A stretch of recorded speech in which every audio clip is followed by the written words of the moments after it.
Сайн байцгаана залуусаа. Тэгэхээр манай Run подкаст маань эхэлж байна. Удаан яриаг байж байгаад бид нэр баг 2 сар болчихлоо шүү те. Шингэн алдалт гэдэг сэдвээр ярихаар төлөвлөж байна. Японд бол зууны үйлрэл заяр нь дуусгаж байна. Монголд бол дууссан баг. Тэгээ 100 гэд бодонгууд халуун ингээд гүүгээд хэцүү байдаг. Энэ дуунаас хамгийн чухал гэж бодогдсон сэдв нь шингэн алдалт юм болов. 100 дууссан намар өвлж гэсэндээ бас анхаарах хэрэгтэй тийм сэдв гэж бодсон болохоор энэ талаар жоохон судлаад сурсан юмас хуваалцъя гэж бодсон байна. За тэгээд бүр эхлэхээс өмнөх дугаар дээр юу ярьсан нэг ярилцуулж тий. Тийм, өмнөх дугаараас бас жоохон хугацаа өнгөрчлөө. Өмнөх дугаартаа бид мэргэжлийн дасгалжуулалт ба гүйлт гэдэг сэдвээр Арлаг Монгол ахыгаа дуудаад урьж ирж хамтдаа ярилцсан байгаа. Тэгээд коучинг гэж юу вэ? Тэгээд Монгол Японы гүйгчдийн онцлог харьцуулалттай гүйх сэтгэл зүй мөн гүйж байгаа хүмүүстэй сүлтэн зөвлөгөө өгсөн байгаа. Энэ сэдв сонирхолтой санагдвал манай өмнөх 6 дугаар дугаарыг арай сонсож амжуу хүмүүс байвал. Тийм, сонсоорой. За тэгээд гол ярианд орохоос өмнө сүүлийн 2 сар ер нь юу болж өнгөрсөн тэр талаараас нэг давчхан алдсан зүйл яваасан тийм. За тэгээд надаас миний хувьд алдсан гэх юм бол яг аргагүй сая хэлсэн их халуун болсон 30 градусаас илүү хоног зөндөө байсан тийм. Японд ч ер нь рекорд тогтоох халуун болсон шүү дээ. Тийм. Дээр нэмээд гэрээсээ ажиллаад байгаа ч илүү хөдөлгөөн харьцангуй багассан. Тийм бол тэр хөдөлгөөн багассан бол би инжин ихсэн байх гэж бодож байна. Нэг удаа халуун тэхгүйгээд бараг толгой үед унангаа алдсан. Тийм болохоор халуунд бас гүйгээд байх нь аюултай юм биш үү гэдэг утгаараа дараагийн бас шинэ галтай холбоотоос ярилцъя гэж бодож байна. Онсон зүйл хэм бол ойрд жинхэнэ марафон ч юм уу гүйлт тэмцээнд байхгүй болсон ч гэсэн онлайн хэлбэрээр цахим хэлбэрээр тэмцээнд болж байгаа. Тийм цахим хэлбэр болж байгаа тэмцээнд оролцоод эсвэл удахгүй оролцож байгаа болохоор тэндээс мотивац авч байгаа нэг хоёр гэх юм бол 8 сар за 200 км гүйлээ. Тэр нь сонсон зүйлс нэг юм болоо гэж бодож байна. Тэг 1 сар 200 км. 7 хоногт 50 км гэсэн шүү дээ. Тийм. Японы хамгийн халуун үйлрэлд 200 гүйчих байгаа юм тий. Тэглээ. Тэг юу гэхээр унахаас үл яах вэ? Тийм миний хувьд нэг юм байна. Сураг ямар вэ? За миний хувьд тийм их халуун үйлрэлүүд байлаа. Сая Японд ялангуяа 7-8 сар хамгийн халуун үйлрэлүүд. Тэр үед гүүх их хэцүү байлаа. Тэр талаараа гүйлт маань нэлээд багассан учраас тийм төвчээр чадвар маань жоохон муудлаа гэж ойлгож байна. Тэгээ бас нэг жоохон саяхан одоо шинэ гүүжаа нэг хөлөг гэмтээсэн байгаа. Өсгийтэй холбогддог одоо ширмэсний илүү жоохон гэмтэй.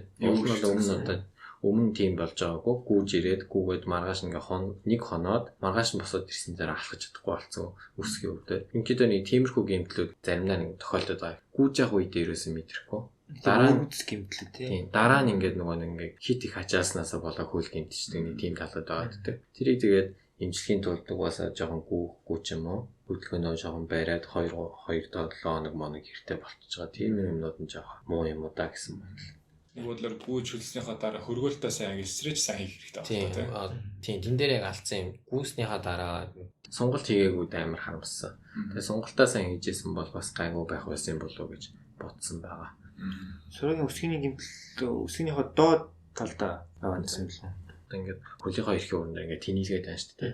Тэгэхээр гიშгэх үед ингээд өвддөг юм. Ачаал өгөөд. Ингээд хөлөө тэнийлгээд одоо яваад ангууд сүлдээ өсгий рүүгээ бас ачаал орчдөг гэсэн нэг тиймэрхүү юм биш.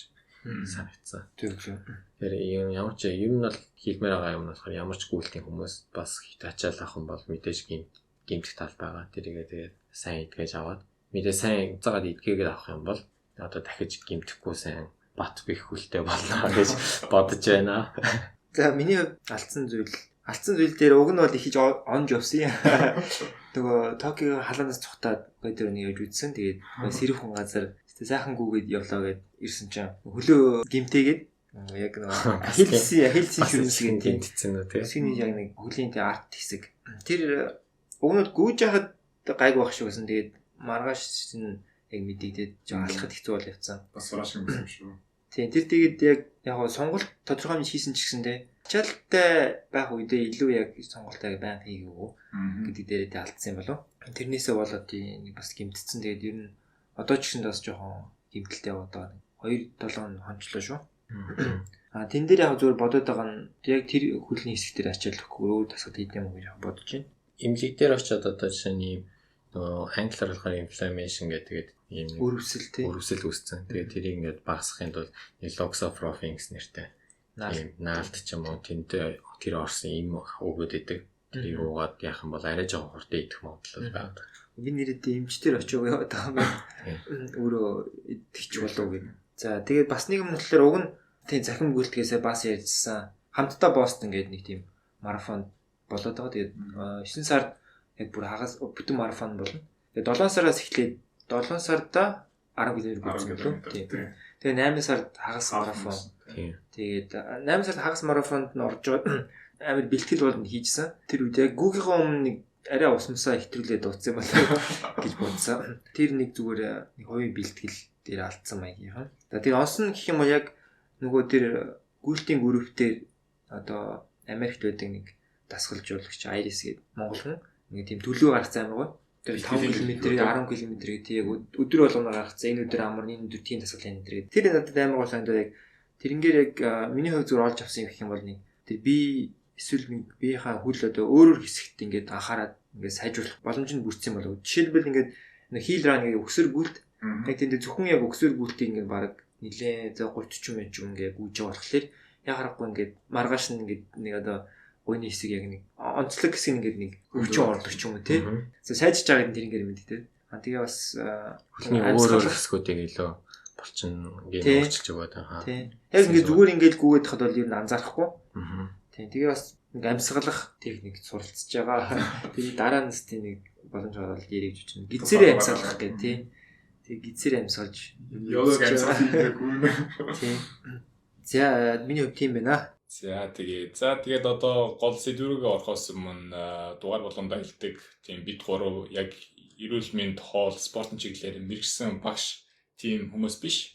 Гэтэ өөрсдийн мэдсэн сурсан зүйл тэгээд туршлагаасаа тав хүнтэй хуваалцъя гэж бодож байгаа болохоор алдах хонох зүйл байж магадгүй. Шүү зэрийг бас ойлгоорой. Тийм хуваалцж байгаа шүү. Тийм хүсэж байна. За гол сэдвээр орцгоё. Эхлээд шингэн автахаас өмнө биений шингэн ямар хэмжээтэй байдаг вэ гэдэг талаас ярих хэрэгтэй баг тийм. Тийм та хоёр нь юу гэж бодож байна? Хүний бие шингэн ямар хэмжээгээр байдаг гэж бодож байна? 10 жилийн биологийн хичээлд хүний биений 70% нь ус гэж тийм юм ярьдаг санагдчихэ. Хүний бие дэлхий ч гэсэн бас нэг тийм дэлхийдээ нэг 70% нь ус гэсэн нэг тийм юм байдаг шүү. Яг яа гэм бэлээ? Насанд хүрсэн хүн ойролцоогоор биений 60% нь ус гэдэг юм байна. Жохон хөхүүл хүүхэд ч юм уу. Тэгээ бага насны хүүхэд бол 70% нь ус. Нэрэг тэгээд эсрэгээрээ настай хөгшин хүмүүс бол тэр 50% болоод бүр багасч тийм байна. Залуу байхдаа амар жохон байхаас байхдаа бол 70%. Тэгээд хөгшрөх тусмаа устай хэмжээ багасаад байсан. Яагаад вэ? 70% гэдэг нь амар буруу мэдээлэлтэй байгаа юм шүү дээ. Тийм. Тэгээ жохон багттай юм дал байж байгаа. Тэгээд багасаад явдаг гэсэн юм. Тэгээд шингэний нийт ойролцоо 5-7% нь хүний цуснд байгаад тэгээд 40% нь молекул эс дотор байгаад тэгээд 20% нь эсүүдийн хооронд байгаад тэгээд бусд нь одоо юу гэдэг юм те шээс болоод ч юм гүтгэн болоод ч юм уу те ер нь тиймэрхүү маягаар биеийн дотор байд юм байна. Гидсэн дотор те байд юм байна. Тэгээд мэдээж эрэгтэй хүмүүс эмэгтэй хүмүүс ялгаагүй бас биеийн галбираас шалгаад өөр байдаг. Энэ ямар утгаараа гэвэл эмэгтэй хүмүүс ер нь биеийн одоо пропорц юм одоо өөх нь их штэ. Тийм. Байгалаасаа тийм байдаг штэ. Заасан тийм утгаараа харах юм бол булчингийн жишээлбэл 80% нь ус байхад өөхний 20% ус байж штэ. Тэгж бодлоор эмэгтэй хүний биений ус нь цөөхөн эрэгтэй хүнээс. Тийм хэмжээгээр. Тэгэхээр хувь нь баг гэсэн үг. Хувь нь баг гэсэн. За. Зөв. Хүн өдөрт дунджаар 1.2 литр ус уудаг юм байна. Шингэн цай ч юм уу ус ч юм уу те. Тэг уустай гэдэг. Уустай тийм. Тэгээд дундаж хүмүүс гэж. Ер нь дунджаар. Дунджаар. Тийм дунджаар гэж үсэж. Насан дэрсэн. Тэгээд хоолоор ойролцоогоор 0.8 мл ус аваад тэгээд энэ нь 2 литр болчих штэ. Тэгээд эсрэг яаж гаргадаггүй гэхлээр ойролцоогоор литр 200-300 мл-ийг шээс болгож гараад тэгээд 100 мл өтгөнөөр гаргаад тэгээд ойролцоогоор 700 мл хөлс орлож гаргаад тэгээд 200 мл нь бас яад юм байна л да. Агаар болон яад юм байна л да. Амьсгалаар тэгж бас гаргад юм байна. Энэ бас жоохон сонирхолтой санагдсан. Ингэж бодохлоор чи юу болж байгааз 2.3 литр биенээс гарсан батлаа сая ууж байгаа 2 литр болчихж байгааз Тэгээ уужаа тэгээ энэ 300 мл хаана яаж үүсэж ийнэ гэхлээр яа гэм л да. Хүн өөрөө дотроосоо шингэн үйлдвэрлэдэг юм л да. Энэ яаж гэхлээр биед чинь ингээд юу байгаа штэ. Нүүрс ус ч юм өг байгаа штэ. Энийг тэгээд энерги болгож байгаа штэ. Тэгээд задлах процессэнд нь ус ялгарч байгаа байхгүй. Тэгээ энэ ойролцоогоор өдөрт 300 мл гэдэг юм байна. Тий. Тэр нөгөө өмнөх дугаар дээр бас гарч ирсэн юм. Өөх хүчил төрөчтэй тийм оролд орохлоор шатаад шатахаараа л гэсэн үг шүү дээ. Ус энерги болоод бас нүүрс ус тийм энерги болно. Энийн нэг ойлгомжтой жишээ нь тэмээ байх л та. Тэмээ ч хоёр бүхтэй шүү дээ. Өөх шүү дээ тэр нь. Тэгээд тэмээс байгаа. Монголд тэмээ бол тэгээд говьд ингээ хол зам усуух гэж яваад байгаа нь тэр нь ингээд тэр хадаас өөхөө шатаагаад тэгээд энерги үйлдвэрлэн тэгээд нэмэх нь ус үйлдвэрлээ тэр усаас засуулаад яваад байгаа гэсэн. Явдаг усны үйлдвэр. Тэгээд бас ойлгож болох юм. Тэгээд яг биений ус тэгэхээр сайн ингээ нэг эмхтэй хүн дээр ярьсан шүү дээ. Өөх ихтэй гэдгсэн. Гэтэ өөхөө бас задлах юм бол усаа үйлдвэрлэж чадна гэсэн үг болчихоо. Тий. Өөх ихтэй. Тий. Зоохгүй гэсэн юм шүү дээ. Тэгээ эмхтэй хүмүүс ер нь амар төвчээр сайтай байх боломжтой гэсэн үг шүү. Усгүй газар. Тэгэхээр арайч өөр ойлгоод байгаа. Гэхдээ тий. Тэгж харах юм бол тэгээд бас хийж болох байхаа. Тийм учраас. Сая юу гэсэн нүүрс ус өөхөө задлаад энерги болгодог гэсэн шүү дээ. Тэгээд тэр яг энергийнх нь 20% нь л яг тэр жишээл гүөхт ч юм уу ямар нэгэн үйлдэл хийхэд ашигладаг энерги юм л да. Бусад 80% нь дулаан болчтой юм байна. Жишээлх юм бол одоо би 75 кг байлаа гэж бодсон шүү дээ. Тэгээд нэг цаг гадаагаараа гүйлээ те. Ойролцоогоор 7-8 мэц хэмжээ гүйлээ гэж бодхолоор чинь би 700 юу шатааж байна гэсэн үг шүү дээ. Калори шатааж байна шүү дээ. Килокалори. 700-ийн 80% нэглээр 560 шүү дээ. 560 килокалориг гэж бодхолоор 7-оос 8 градус миний дулаан ихсэж байгаа байхгүй. Тэгээ тэрийг хөрөхийн тулд ус гаргах хөлтэй чинь тийм 36 градус гэж бодсон шүү дээ. Тэгэхээр чи миний биеийн дулаан 44 ч юм 45 болчих واخгүй. Тэгэхээр ч өвчсөн шүү дээ. Тийм холон байж чадахгүй. Хүн. Тийм болохоор бие хөрөөх гэсэн шүү дээ. Тэгээ яаж хөргөөж ийна гэхэлэр чи хөлсөөрөө машин уусаа шилдэг шүү. Тий ялгаруулаад тийм. Тэгээ энэ нэг хөлсөөрөө гаргаж байгаа гэсэн үг л дээ. Хөлс нь уурших гэдэг процессыг ашиглаж байгаад дулаанаа гаргаж байгаа шүү дээ. Тэгээд энэ бол гаднах талдаа гэж байна. Дотроо яад юм бэ гэхэлэр судас нь ингээд тэлт юм байна халаад ирэхлээр. Судас нь биений ингээд арсандаа ингээд ойрхон газар явж байгаа шүү дээ. Тэгээд зүрх ч юм уу дотор хэрэгнүүд халууныг ингээд гадагшаа ингээд судас руу гаргаад тэгээд гадаа биений дулаанаас арай жоо юу байгаа шүү дээ. Тийм тасалгааны салхи ч юм уу гадны бороо ч юм уу тиймэрхүү өөрөө шүү. Тийм болохоор хөрөөд юм байна. Тэрний процесс явагддаг юм байна. Тийм гадны орчинд дулааны солилцоо. Тийм дулааны солилцоо ингээд тэр ус амар чухал нөлөө гүйцэтгэдэг гэж ойлгож байна. Тэр угаасаа дулаанаа багасгахын тулд хөлсөө гаргад. Нохоо ч тэгдэг үсэ тийм. Нохоо бас нөгөө арьсаараа хөлс гардгуу гэж би болцсон сонсон. Тэгээд хийлээ гаргаад идэг гэдэг. Тийм. Тийм хийлээ гаргаад тийм. Тийм сэрсэлтэй тийм. Тэгээ сая нөгөө уурших гэдэг дээр яад юм байна л да. 100 г хөлс гаргаж иж биенийхээ дулааныг 1 градусаар багасгаж чадж байгаа юм л да. Иймэрхүү баланстай байна гэж бодчиход ер нь зүгээр болоо гэж бодож байна. Тийм. Тэгээд өн дээр нэмжлээ мэдээж хөлс гараад дулаанаа багасгах нь хэрэгтэй ч гэсэн хитрхи ингээд хөлс гарах юм бол биений ингээд усны хэмжээ багасч штэ. Шингэний хэмжээ багасч байна. Тийм болохоор бие чинь өөрөө шингэнээ үлдээгээд хөлс гарахаар зогсооч юм байна л да. Сүлдээ би өөрөө ингээ одоо миний энэс илүү гаргаж болохгүй шүү гэдэг тийм дохоо ирээд оо. Тийм. Сайн хэлсэн шиг 60% байх хэвээр ус нь багасаад байвал бие чинь өөрөө дулаанаа багасгах ёстой ч гэсэн ус нь илүү шингэнээ авч үлдэх хэрэгтэй болоод тэгээ хөлс гарахаар ачдаг. Ингээр яах вэ гэхлээр чи биений дулаан ихсээд тэгээд үүнээсээ болоод одоо жишээлбэл нар шиг ч юм уу тиймэрхүү өвчлөлт гарч ирд юм байна. Наран цохилох юм те. Тэгээ нарш гэдэг нь одоо юу гэдэм бэ гэхлээр яг ингээд оновчтой тайлбартай ч юм уу яг нэг имжлэх арга гэдэг нь одоохондоо байдаггүй юм байна. Гэхдээ номон дээр жишээ болоо бичсэн байсан юу вэ л та. Өндөг ба штэ. Өндгийг чи ингээд нэг буслах ч штэ. Дахин өндөг. Тэгэхээр ингээд буцаад өндөг хэлбэрт ордоггүй штэ. Тэрэн шиг биений ингээд протеинууд чинь нэг халжлахаар хатуурчдаг. Тийм тэгээ буцаад дулаанаа багасгасан ч гэсэн өмнөх хэлбэрт орж чаддаггүй. Тийм болохоор зарим газар нэг гацалт ч юм уу тиймэрхүү юм үсээд би дотроо. Тэгээд нааших ч юм уу нэг тиймэрхүү хурдан идэгдэг нэг тийм процесс орчдөг юм л та. Өндөр чинь 50 градус. Тийм. Хатурдаг. Тийм. Өндөр гэдэг нь яг саний хэлсэн нөгөө протеинтэй жоо төстэй болоо би хэлдэг те. Тэгээ ингээд би дотроо ерөөдөө протеинтэй чанаад байгаа гэсэн. Тийм чанаад байгаа гэсэн. Тийм тэгээ болгочоод тэр нэг хатуураад ч юм энэ газар бүлрээд ч юм буцаж ийм байдалд орчихдохгүй болсон байна гэдэг. Процесс явагдсан. Тэггүй процесс. Тийм. Ер нь тийм утгаар ойлгочод илүү амрах юм болов уу гэж бодож байна. Насгчийг аюултай юм болж тарлаа шүү дээ. Насгаас болж нэлийн бас амиа болдог тохиолдол их байдаг. Тийм. Японд ялангуяа нас өндөр настай хүмүүс тийм. Тийм. Сая хэлсэн шиг 50% нь л өгш хүмүүс эний 50% усалдаг гэсэн шүү дээ. Би дулаанаа гаргах тэр усны угсаа чадвар нь угаасаа багассан. Тийм. Тэгээ багасаад ирэнгүүт биедээ агуулж байгаа усны хэмжээнд бага болохоор жоохон алдахад л угаасаа нарсчих магадaltaй гэсэн үг шүү дээ. Тийм. Би дулаанаа гадагшлуулж чадахгүй. Тийм. Тэн дээр тэгээд нарших гэдэг яг заавал энэ чинь нөгөө наргууч гэсэн тийм.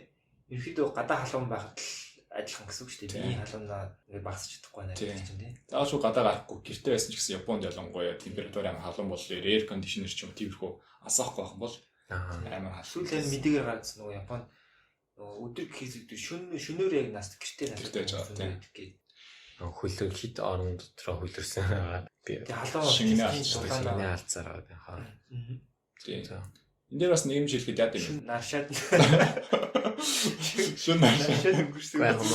Монгол нарших гэж байгаа гэсэн яг тийм Монгол зөв нэр нь наршилт гэсэн утгатай болохоор л гэж байгаа тийм. Японд ч бас арай өөр. Энд дээрс нэг нэм шилхэд юу юм бэ л да. Сая хэлсэн гаднаа хөлсөө гаргаж иж тэр нь ууршаад тэгээд дулаанаа хайж байгаа штэ. Энэ урсахгүй шингэн байж ах тохиолдол яаж дулаанаа хаяа штэ. Ууршин штэ. Урсаад тахлаарэ тэр нь ингээл зүгээр тусаад уурших байгаа штэ. Тэр нь ууршаагүй зүгээр асгаад хаягдаад байгаа гэсэн үг штэ. Уурших процесс нь явж чадаагүй. Тийм болохоор ганцхан дулаан кейсээ илүү гадах чигшил гэдэг нь амар хэрэгтэй болдог. Чигшил нь их бол тэр нь угаасаа уурших процесс нь сайн явахгүй шүү дээ. Тийм.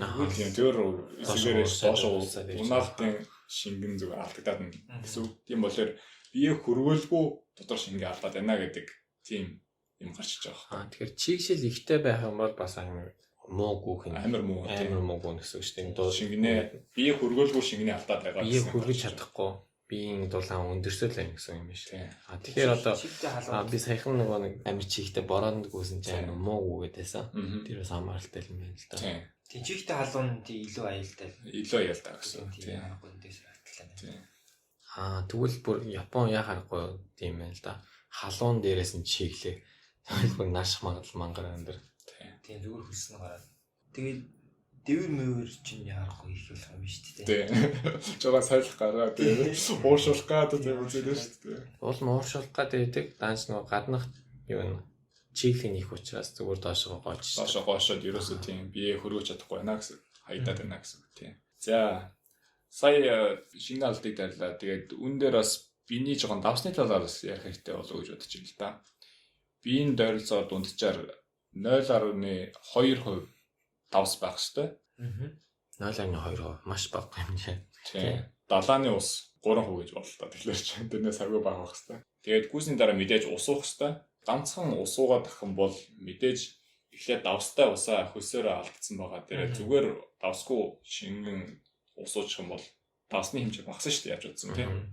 Хөгдөхгүй шингэлэгдэж чинь гэсэн үг тийм. Давсныхын процент нь багасаад. Тийм. Давсан л тийм байгаа.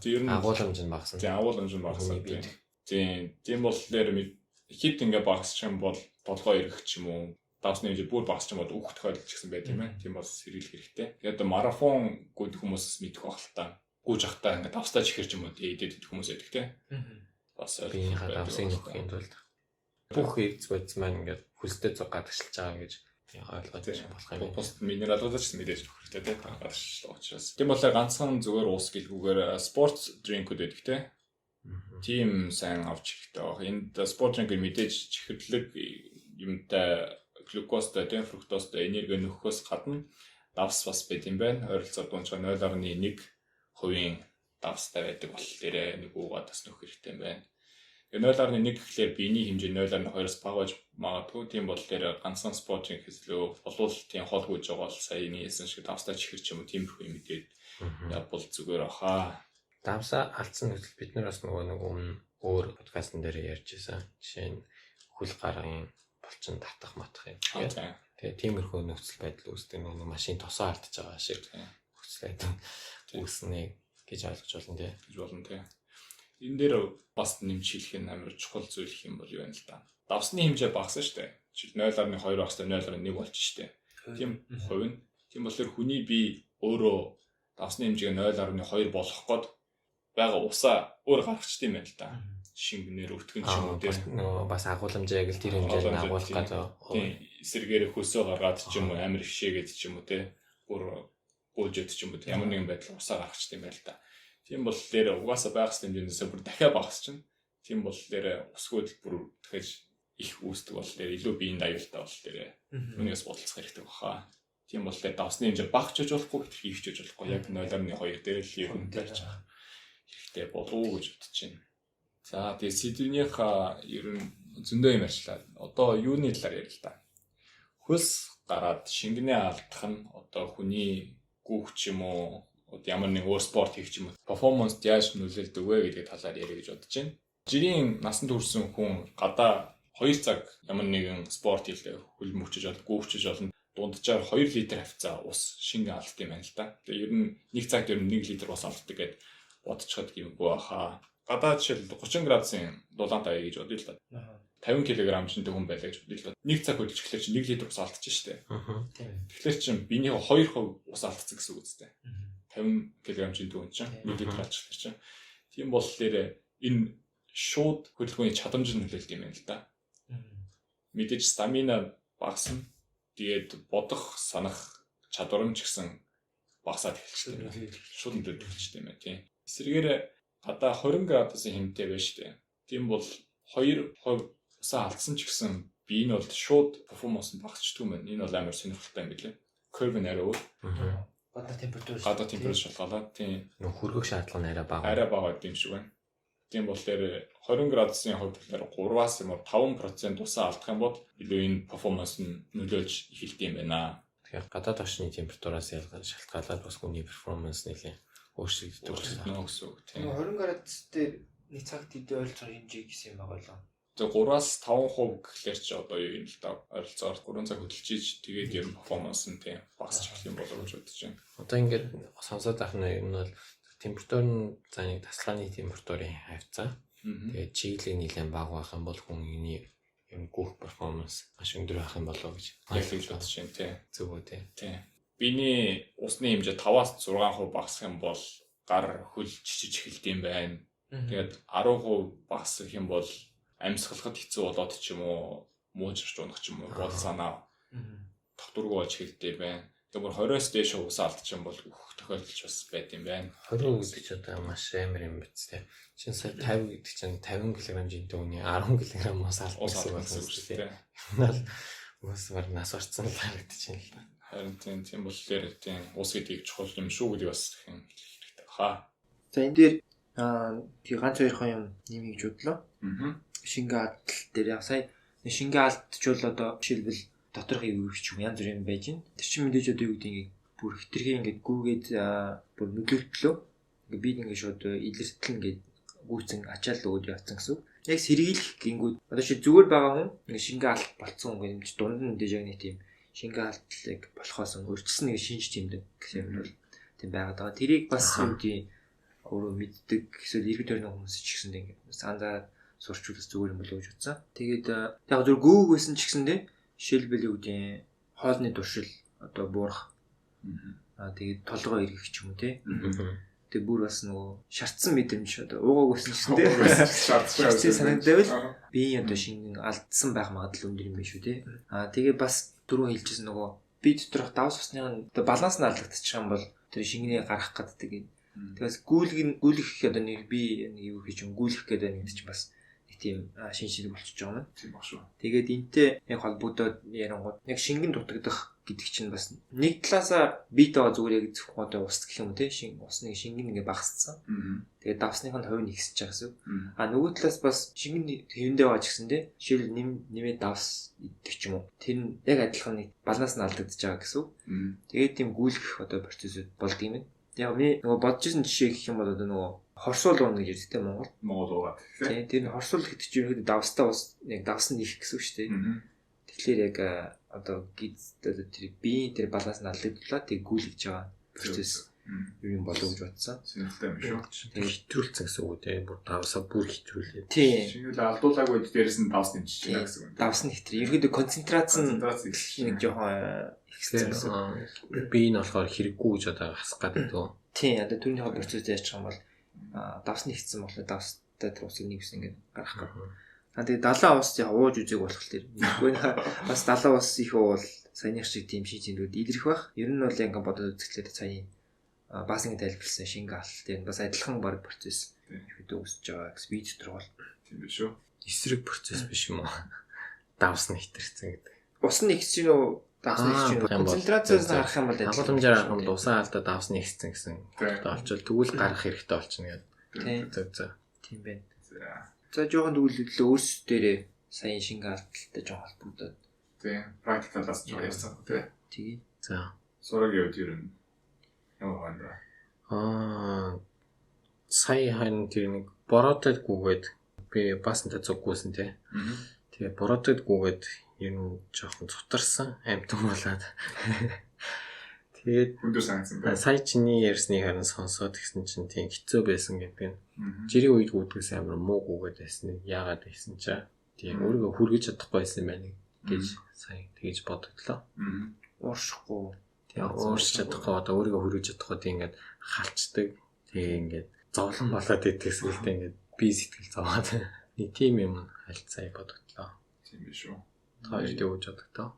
Тийм миний хувьд гэх юм бол өдөр бүх орой бүх гэдэг нь ялангуяа энэ зуны цагт их том нөлөө үзүүлдэг юм болоо гэж бодож байна л да. Сая хэлсэн ганцхан температураас хамаарахгүй чигшлээс хамаарч байгаа шүү дээ. Тэгээд цаг агаараа харахаас гадна ямар хуу чигшлтэй нэг хараадгүй л бас тооцоо хийгээдгүй л тийм яаж өгөх бас биений перформанс технологи юм болоо гэж бодож байна. Тийм байна. Би өмнө тийм ерөнхийдөө цаг агаараа чигшлэнийг тоодгүй байсан. Тэгэхээр одоо юм бодох юм бол температур жоохон бага дэшээгээ. Тэгээд чигсэл нь жоохон бас чигсэл нь бас бага багтсан маа сайн гэсэн утгатай юм биш. Эсэргээр бүр ингээд температур нь бүр бага болоод 10 мар болоо очих юм бол байраад бас гүйж идэх байх. Тийм. Гар мар. Дараа би ч өөрөө чичирч эхлэн штэ. Чугаасаа хөдлөөд дулаан харах гэдэг үсээ багаж гарах. Энерги тийм бол дулаан руугаа бүр илүү зарцуулах шаардлагатай болоод дулаан ялгаруулах хэрэггүй үсээ. Тийм. Тэр нөгөө 20% нь л зөвхөн яг одоо болчин энерги ялгаад үлдсэн 80 дулаан гэсэн бол тийм хүйтэн болчвол баг 90 ч юм гээд эсрэгээр тийм гүүхтэй энергигүй болоод дулаан ялгаруулах хэрэг гараад ирдэг. Илүү энерги зарцуулах байх. Яг тийм тэр 80-аас яг 80 хүрэлцээтэй нөхцөлд бол яг гоё юм байна шүү дээ. Яг тэр 80 хүрэлцээтэй байх нөхцөлд. Юугаа булчингаа хэрэглээл 80 яг зөвхөн нэг дулаанд яг хэрэгтэй илүү ч үдтэж шүү. Хөлсөж гарахгүй яг тийм нөхцөлтэй нөхцөл би бас төгс орчих юм биш үү. Тэр үеийн марафон гүгсэн юм биш үү. Тийм яг практик дээр өөрөө ч хэвлэж үзег үү. Жишээлбэл турж байгаа хүмүүс заримдаа ерөөсөө амар бүх биеэр цугц юмсэл тийм ерөөсөө салхи нэвтрүүлдэг ч тиймэрхүү хөлс гараад хувц юмсэл хийдэж штэ. Тэр нь амар одоо утгад аюултай юм шиг. Ялангуяа 100 тэгээд гүйдэх хүмүүс сая тэр нь ерөөсөө бие яг тэр аюултай талаас бодвол яг тийм байна тий. Тийм. Ерөөс биенээ зүгээр зөвхөн сигнал алдаад тийм сигнал алдаад бие нь халсан хэвээрээ байгаад байдаг. Яг яг нэг үр дүнтэй талаас нь үр дүнтэй баг тий. Чинь яг өөхөө яг штагалж усуулаад нэгсэн шүү дээ гяс. Яг ганцхан гэхдээ өөхөө шатааж нөгөөхлөр чинь бас тэр чинь хоёр дахь ойлголт юм болоо. Мэдээж зүгээр усаа гаргаж байгаа шүү дээ. Мэдээж өөхөө шатааж байгаа. Гэхдээ ганцхан өөх биш. Тийм. Шигнэл амир халдаад байгаа гэсэн утгаараа харах юм л юм болоо да. Тийм. Зүгээр тийм хуцтайг хуцгүй өөх шатаач өнөө бус юм шатаач өнөө ялгаагүй болоо. Бас тийм тий. Зүгээр жишээлбэл юу гэдэг нөө цэцэг ингээд гуутаар тавьчих онцч байгуулсан ингээд тэгвэл шингэн ингээд гарчиж байгаа тийм. Өөхөө шатаан гэх юм бол нэг хөнгөн дасгал гээд удаан хугацаанд маш удаан хурд багтай гүйсэн тийм хүчил төрчийн дасгалууд тийм юм хийгээд зүгээр олоо гэж бодсон. Тийм бол ядрахгүй хэрнээ удаан хийх тасгалууд Тийм. алхах ч гэсэн дотор нь орно эцтэй. Тийм алхаж хурдаалгаж гэсэн юм тийм. Тийм болохоор тийм тэгэж гүдэх хүмүүс авилж ч юм уу тийм турхгаас тийм их болцох хэрэгтэй гэж бодож байна. Hot yoga мого гэдэг чинь бас нэг тийм бод гэсэн. Гадны орчин юмор халуун гэж ихтэй болж ирчихвэ. Тийм. Хөөс гараад тийм. Сауна маана ч юм уу. Са шингэн юм луух хэрэгтэй байх та. Шингэн уухгүй хийгээд бас айлтаж магадгүй тийм. Тийм. Яг тийм үед бол яхахгүй тийм нөгөө яг турах ч юм тэр талаас байж магадгүй ч гэсэн тийм шингэн алддаг тэр талаас яах хэрэгтэй байх. Яах Тийм бас тэгээд давсаа идээд ганцхан уус гэлгүйгээр тийм. Аа тахгүй бол бусад юм одоо. Миний хувьд одоо яг гайгүй залуу байгаа. Бүр амар тийм наршил маршилт гэдэг руугаа очиж бүр яг мэдэрсэн юм. Миний хувьд бас байхгүй л дээ. Тэгээ яхаа гүйлтийн перформанс дээр үйлчилж байна гэх юм бол байгаа даа. Халуунд гүйж чадахгүй ингээ яг сэтгэл санаагаараа хүртэл онцдаг. Тиймэрхүү юм бол байгаа даа. Хөөд ингээ нүцгэнгүйж амар зүгээр юм шүү дээ чи. Шууд ууршаад л алга болоод тийм. Одоо сүүлийн чинь гүйлтээ уцсан чинь дандаа нөгөө хүсийн бий аваад тийм нөгөө агаарын солилцоо сайн гэдэг чи харахгүй энэ дээр л холбогдол юм байна л да. Тарцаа шиг гүөх гэдэг юм. Үцгэнтэй. Яг өдөр орой гүөх гэдэг дээр яах вэ хэл та. Өмнө яг орой гүйсэн чинь жишээлбэл 15 км гүөх юм гайгүй гүйчихсэн. Өдөр нь гүөхөд ирсэн чинь 5 6 гарч эхлээл амар ядарсан мэдрэмж төрөгдөж юм те. Сэтгэл зүйн байдал амар нөлөөлдөг. Биений байдал гэсэн нөлөөлдөг байх та те. Тэр нэр шалдан гэснээс бодоодсэн чинь Африк хүмүүс шалдан гүйсээрээ хүрдэг үү. Амар сайжирсан те. Бүргэн магадгүй шүү. Тулаана тэнцэлдэг ба. Магадгүй шүү. Тийм. Миний хувьд нэг юм байна да. Тийм. Би тий нөгөө ном дээрээс яриаг баха нөгөө шингэнэ тий хизээ нөхөл зүгээрээ гээд сая жишээлбэл яг 30 градус орчин 1 цаг үе 1 литр алдчихна гэж бас имлээ их гэсэн үг шүү дээ. Тэгээ миний санджаар тий нэг хамгийн зүгээр нөл төр нэг гол 30 минут тутамд ингээ шингэнэ баах гэжсэн хамаагүй. Нөхөд яваад байвал юм перформанс гэдэг талаасаа хамгийн зүгээр тийм талаасаа. Тэрэн дээр тийм миний бодож ирсэн юм одоо шинэ өөхөө шатаадаг биетэй болохын тулд ингээд ус авахгүй энэ төр гэсэн яриа өмнө сонсоод заахгүй. Тэр нь болохоор яг өөхөө шатаадаг биетэй болохын тулд сахар авахгүй, сахартай ус ч юм уу тиймэрхүү юм авахгүй байх юм бол уусал өөхөнд байгаа юм чи өөхөө шатаагаад явна гэсэн. Тэгээ перформанс нь бол ус авахгүй байх юм бол бүр яаж ч 30 минутаас илүү гүөх юм бол ингээд унаад эхэлнэ гэж. Усаа авах, давсаа авахгүй байх юм бол 30-аас дээш минут ингээл яагаахгүй. Усаа авсан хүн илүү хурдан гүйл, усаа авахгүй нь илүү удаан гүйл. Тэгээд ирэх байх гэж. Тийм тэр өмнөхгээр болохоор яг зүгээр өөх нүүрсэс хоёрынхоо тийм яг юугаа баланс яаж явах вэ гэдэг. Тэрнээс тусдаа ч юм уу тийм яг ус нь болохоор бас яг чухал элемент. Тэрийг дундуур бас яг авахгүйгээр одоо тийм төвчээр хатуучтай болох уу гэх юм бол юу гэж бодож байна. Тэг яг тэр тал дээр чийлэг миний хувьд болохоор тийм өмнө ингээд өмнө ч юм ер нь тийм гүүхтэй ингээд 15 км дотор бол яг мосом суухгүй зүгээр ингээд гүйчдэг. Тэгэд хугацааны хувьд ч гэсэн дээр нэг цаг 2 цаг жарив шиг тийм цаг 30 минут дотор байх юм бол юм тэгээд гай гүйж иддэг байхгүй. Тэгээд яг нөгөө перформанс талаасаа бодох юм бол жишээлбэл гүйж агаад нэг жоохон амраад балга ус уучхад яхаарахгүй нэг би сэргээд ирчихэж байгаа. Тийм. Тиймэрхүү юм байгаа болохоор уг нь яг мэдээ тэмцээний үеэр л яг тэгж л явсан зүгээр л байна л да. Юу юм бэ л да. Перформансаа бодох юм бол ингээд хурдан гүөхээ бодох юм бол усаа сайн аваад гүгээ те. Тэгээд яг хавуулттай хэмжээ. Авахгүй гүөх юм бол одоо өөхөөс таньхээс илүү бараг сэтгэл зүйн одоо нэг зовлон одоо усгүйгүйгээд амар бие зовоож байгаа тэр үед ингээд яаж төвчих үү гэдэг төвчээрийг бий болгож өгч байгаа юм болоо. Тэрнтэй тийм холбогдож магадгүй л энэ тийм. Одоо лактик нөгөө асидын хэмжээг бас нэг хэсэгдэг шүү дээ. Тийм шүү дээ. Тэгэхдээ яг тийм prefer талаасаа бол яг гусаа авах нь зүг юм байна гэдэг нь. Миний бодлоор тийм нэг хүн болгон ямар ч байсан яг ижигхэн тэдэн хувийнхаа усыг алдах юм бол яг ингээд ер нь бол би эрүүл мэнд аюултай гэдэг юм байна да. Гэтэ нэг тэр хүртлээ хийдэг хүн амар зөвхөн учраас тэр хүртэл нь жоохон юм төвчдөг хүмүүсийг бий болгож чадах юм байна. Тиймэрхүү бас тал. Өөр бас нэг тий яри гэж бодсон юм бол нөгөө Монгол ч юм уу ер нь нэг давсыг миний бид муу гэсэн нэг тийм имиж хүчтэй юм гэж утсан. Монгол ч сүнзэт давгаас давсыг бүх юм давсыг гэдэг шүү дээ. Тийм бол угаасаа давсыг юм шүү. Тийм хэтрүүлэлтэн ч юм. Яг хэрэгэлдэг тэгээд яаж гисэн давсмаас тэгээд миний хувьд жишээлбэл давсыг тийм муу гэдэг талаас нь хараад жишээлбэл уншижсэн юм уу гэх юм бол яг давс яг анх хэрэглэн амьдрал нь хэрэглэнд орж ирсэн гэдэг зүгээр хоолол хүнсээ удаан хадгалахын тулд зүгээр давс хэрэгэлдэг болсон. Тэрнээс баг хэрэггүй юм шүү гэсэн нэг тийм бас ойлголт байсан байхгүй. Тэгэд Монгол жишээлбэл зарим зүү аймагуд ичсэн байгаа. Ингээд давс хоол мол гэснээр баг давсгүй хийгээд давсгүй займаа яваа сурцсан морсон гэдэг. Тэр талаас нь харчих юм бол зүгээр баг хэрэггүй юм шиг. Идэхгүй байвал баг сайхан амьдрах юм шиг нэг тийм имиж байгаадсан. Тэгээд яг шивл яг харах юм бол хүнд бол яг хэрэгтэй нэг элементийн нэг. Тэрийг бол тэгтээ мэдээж хэтрүүлж болохгүй. Тэгээ багасгаж бас болохгүй гэдэг нэг тийм чухал point юм болоо.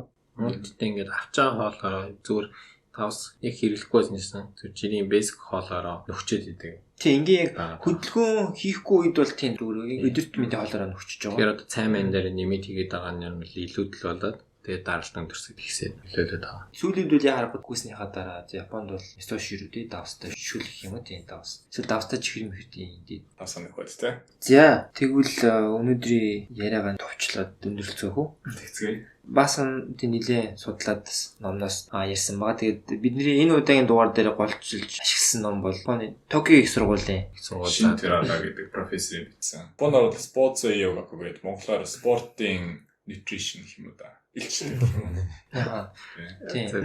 Тэгээ их сургуулийн бакалаврын хичээл ерөөдөө үздэг ном гэдэг гэсэн юм хичээл дээр. Эрүүл мэндийн хичээл эсвэл спортын хичээл тийм. За тэгээ өнөөдөр гол ярьсан юм гэх юм бол нэгдүгээрт наршилт байна. За тэгээ шингээ атал тэгээд наргууч гэсэндээ бас наршилт юм байна гэдгийг ярьлаа тийм. За тэгээд би зөкстэй давсны хэмжээ гэж байдаг. Ойролцоогоор биеийн жингийн 0.2% гэжсэн. Тэгээд энийг хэтрүүлж болохгүй бас багасгаж болохгүй. Ялангуяа гүйлт дээр бол мэдээж давсаа шингэнэ шиндэ алдаад аль алин тийм багасгах тэнцвэрийг алдах магадлал өндөр болохоор тэрийг анхаарал явах хэрэгтэй. Тэгээд мэдээж бас гүйлтэндээс яг нөлөөлөх талаараас ярилцлаа. Жишээлбэл гадна 30 градус байхад 1 цагт 1 литр 20 градус ах юм бол 2-3 цаг хүртэл гайгүй гэх юм. Тэгээд бас тийм гадаад тошны температураас хамаардаг. Бас хүний нас биеийн онцлогоос хамаардаг. Тэгээ нас их тусан бас ер нь ус багасч байгаа гэдэг бас мартаж болохгүй юм байна. Халуунд ялангуяа гүйж байгаа хүмүүс бас энэ мэдээлэлээс бодолцоо температур, чигшил гэдэг бас бодолцох хэрэгтэй. За тийм. Тэгээд дараагийн дугаараа бид Strava гэдэг хүмүүс бас хэрэгтэй мэддэг аппликейшн нэг байгаа. 4 жил хүмүүс ашигладаг тийм. 4 жил явуулсан 25,000 хүнээс явуулсан. Бид яагаад гүйдгээ гэдгээ санал асуулт явуулсан байгаа. Тэрний талаар яриад тэгээд үүнтэй үндэслээд монголчуудыг өөрсдийг яаж гүйдэг талаар судалгааг бид бас явуулж байгаа. Түүний холбоосыг бас бид энэ дугаарынхаа тайлбар дээр бас тавиад тэгж бодож байна. Харьцуулж чадах уу? Танилцуулт нэмлээ гэсэн тийм бодлоо. Та бүхэн бас тэгээ оролцоод өөрсдийн яаж гүйдэг гэдгийг хуваалцаарай гэж хүсэж байна. Тэгээд хоёр зочнотойгоо бид хүрэх болно. Тэгээд сонсомоор байгаа мэдмээр байгаас би та бүхэн бас бичээд хуваалцаарай. Тэгээд хамтдаа эрүүл Монголыг бий болгоцгоё. Тиймээс Facebook, Twitter болон найзуудтай шеэр хийгээрэй. Баярлалаа. Гүйлцэн мартыг залуусаа.